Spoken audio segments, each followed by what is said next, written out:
மேலும் இறைச்சிகளை குளிர்சாதன பெட்டியில் வைத்து பயன்படுத்துவதால் அதில் இருக்கும் நுண்ணுயிர் கிருமிகள் எப்போதும் குளிர்சாதன பெட்டியில் ஏதாவது ஒரு இடத்தில் படிந்திருக்கும். இறைச்சிகளுக்கு பயன்படுத்திய கத்தி அல்லது ஸ்பூன் போன்றவற்றால் அலமாரியில் உள்ள பாத்திரங்கள் மற்றும் இறைச்சியின் உள்ளே பாத்திரத்தை நன்கு சுத்தமாக வைத்தால் மட்டுமே நம் உடலுக்கு ஆரோக்கியம். சுத்தமான குடிநீரில் சமையல் செய்ய வேண்டும். நல்ல தண்ணீர் பயன்படுத்த வேண்டுமானால், குறிப்பாக மழை காலங்களில் கிணற்று தண்ணீர் அல்லது மழை நீரை சமையலுக்கு பயன்படுத்துவதை தவிர்க்கவும். இல்லை என்றால் அந்த நீரை கொதிக்க வைத்து உபயோகிக்க வேண்டும்.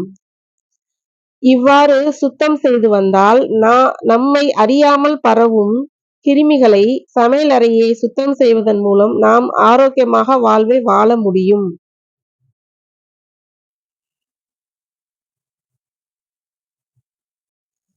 நோயிலிருந்து நம்மை பாதுகாக்க எந்த ஒரு வேலையை செய்தாலும் உணவு உட்கொள்வதற்கு முன்பும் பின்பும் அவ்வப்போது கைகளை சுத்தமாக சோப்பு போட்டு தண்ணீர் கொண்டு கழுவுதல் வேண்டும்.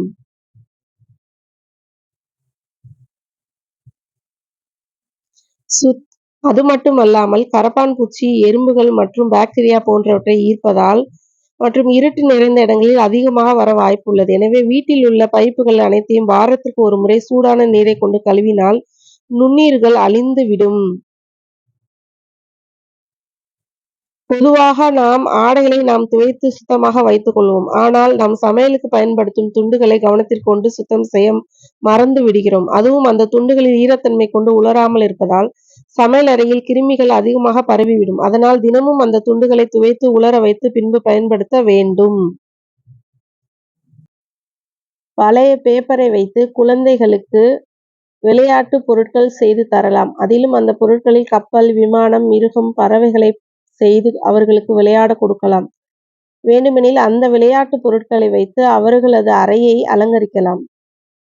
வீட்டில் எங்கேனும் காஃபி, டீ போன்றவை ஊற்றிவிட்டால் உடனே பழைய பேப்பரை வைத்து துடைத்தால் உடனே அந்த ஈரத்தை பேப்பர் உறிஞ்சிவிடும்.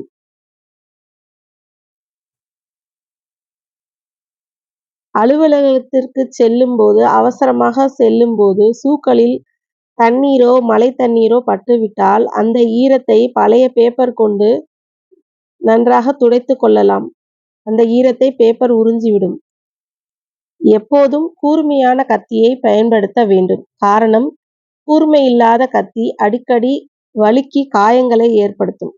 நன்றாக பழக்கம் ஏற்படும் வரை கத்தியை மெதுவாக கையாளுங்கள்.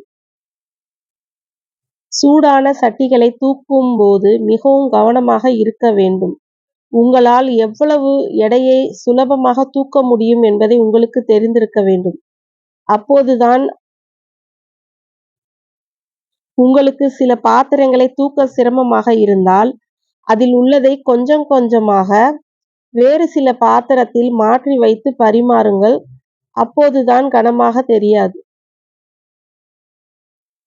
கொதிக்கும் உணவு மேலே பட்டால் எவ்வளவு காயம் ஏற்படுமோ அதே அளவுக்கு உணவின் ஆவி முகத்தில் அடிக்கும் போதும் ஆவி பறக்கும் உணவுகளை கையாளும் போதும் அதிகமாக கவனம் வைத்து செயல்படுங்கள். மேலும் சமையலறையில் நிதானமாக வேலையை செய்ய வேண்டும். அவசரமாக எந்த வேலையும் பார்ப்பதால் சமையலறையில் பல விபத்துகள் ஏற்படுகிறது. பதட்டமாகவும் வேகமாகவும் வேலை செய்யும் போது கவனக்குறைவு ஏற்படும். அதனால் விபத்துகள் நேரிடும். காய்கறிகளை வேகமாக நறுக்காதீர்கள். அதனால் உங்கள் விரல்கள் காயப்படும். அதேபோல் அடுப்பில் இருக்கும் சூடான சட்டி அல்லது குக்கரை வேகமாக இறக்க முயற்சி செய்யாதீர்கள். உங்கள் கைகளில் சூடு பட்டுவிடும். அடுப்பில் ஏதாவது கிண்டும் போது நீங்கள் நிற்பதற்கு திசையை நோக்கி கிண்டாதீர்கள். நீங்கள் நிற்பதற்கு எதிர் திசையிலே எப்போதும் கிண்டுங்கள். இதனால் சமைக்கும் போதோ அல்லது கொதிக்க வைக்கும் போதோ தீக்காயங்களிலிருந்து பாதுகாப்பாக இருக்கலாம். வீட்டில் அளவுக்கு அதிகமாக பாதுகாப்பான இருக்க வேண்டிய ஒரே இடம் சமையலறைதான்.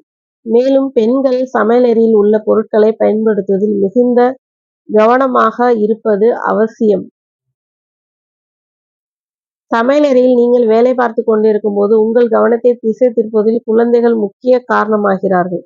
அதனால் குழந்தைகளை சமையலறையில் அனுமதிக்காதீர்கள்.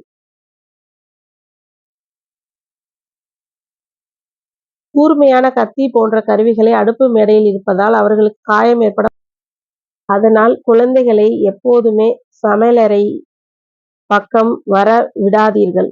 கவனமாக இருங்கள். மேலும் தோட்டத்தில் விதைகளை விதைத்து செடி வைக்க வேண்டும் என்று நினைத்தால், அப்போது அந்த விதைகளை ஒரு ஈரமான பேப்பரினால் சுற்றி 2 வாரம் வைத்து எடுத்து பார்த்தால், அந்த விதைகள் முளைகட்டியிருக்கும். அந்த முளைகட்டிய விதைகளை விதைத்தால் செடி நன்றாக வளரும். இல்லையெனில் பேப்பர் லேம்ப் செய்து கற்றுக்கொண்டு அதன்படி பேப்பரில் விதவிதமாக டிசைன் செய்து அழகுபடுத்தலாம்.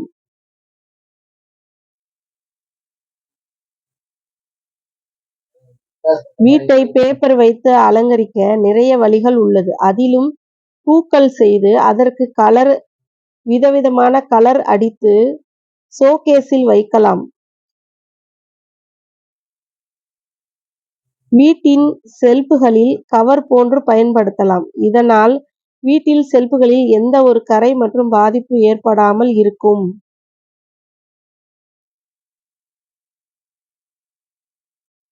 பழைய பேப்பர் வைத்து வீட்டில் கண்ணாடி பொருட்கள் இருந்தால் அவற்றை நன்றாக சுத்தமாக அழுக்கு இல்லாமல் அழகாக பராமரிப்பதற்கு நியூஸ் பேப்பரை பயன்படுத்தலாம்.